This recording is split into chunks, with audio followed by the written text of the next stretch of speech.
you feel if you have a twin that is different in gender, personality, and almost everything else? Usually, people would describe this relationship as funny, interesting, or even lucky. But in my case, it's none of those things. To me, having a twin is like a nightmare. When I was young, I always thought so because I always had to share my privileges and everything with my sister. As we grow up, we realize the real challenge comes from our conformity, which prevents us from overcoming each other. Ever since we can remember, people have been putting us on a scale against different things, like who studies better or who is the more outgoing. And the problem is we allow their opinions to shape our beliefs and our actions. So today we want to show you what it's really like to be in those situations because we believe that you too have been there many times. So picture us at school. I always struggle with math problems and I cannot put my mind on it for more than 5 minutes.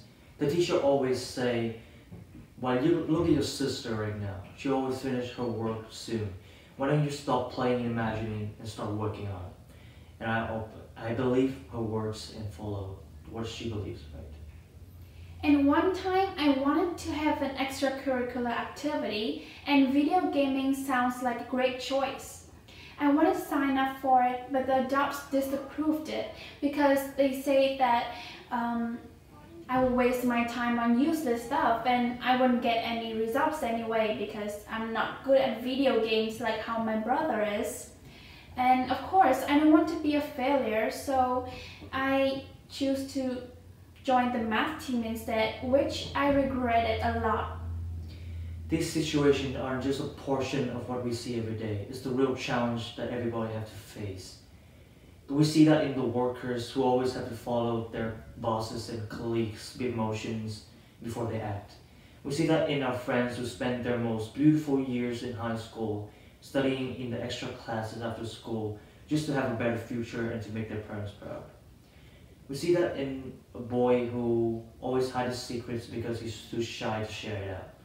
We see that in a girl who's born with talents but chose to hide it away due to gender barrier. We also see that in ourselves too. And we describe this as the domino effect because they truly represent how we live. Like how the game is set up, our actions and behaviors have been required to be perfect, which means there should be no abnormal activities or digressions because we are taught that those things will give us failures. And so we are only considered to be good children if we stay in our zone and we follow the rules.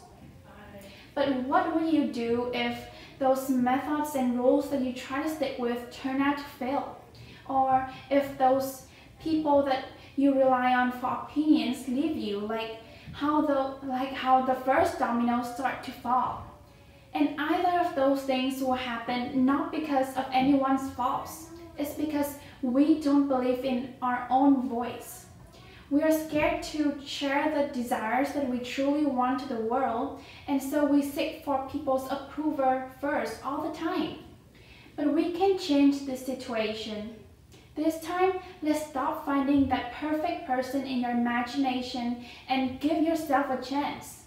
This time, you need to realize your own voice. And by that we don't mean your voices that you use to speak every day. It's the inner voices that decides every decision in your life. It represents your desires, creativity, courage, and viewpoints. And so by realizing how beautiful your voice is, you will be able to find yourself again and to truly feel the adrenaline just rushing in your body all the time whenever you do anything. So there are 3 steps to this movement. We call the first one, whatever, because it's really easy to let go of all the responsibilities, duties, worries, everything by adding the phrase into everything.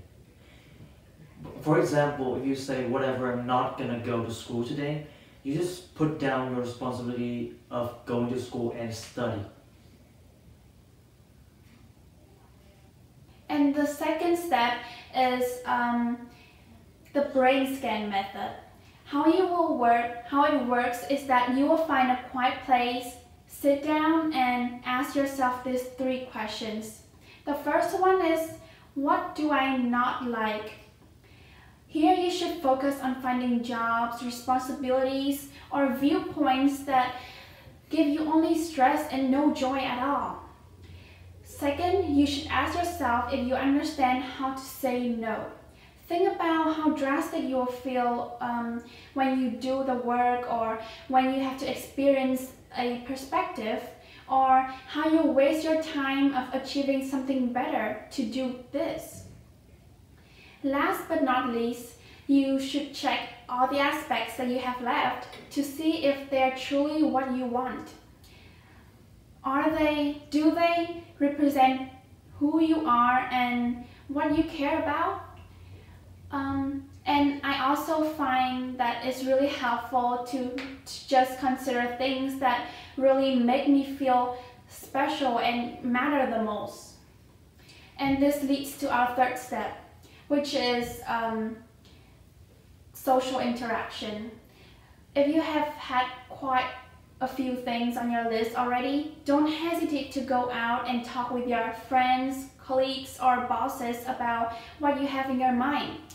The first time I did it, it was quite awkward, and I even felt quite bad quitting the things that I don't even want to do.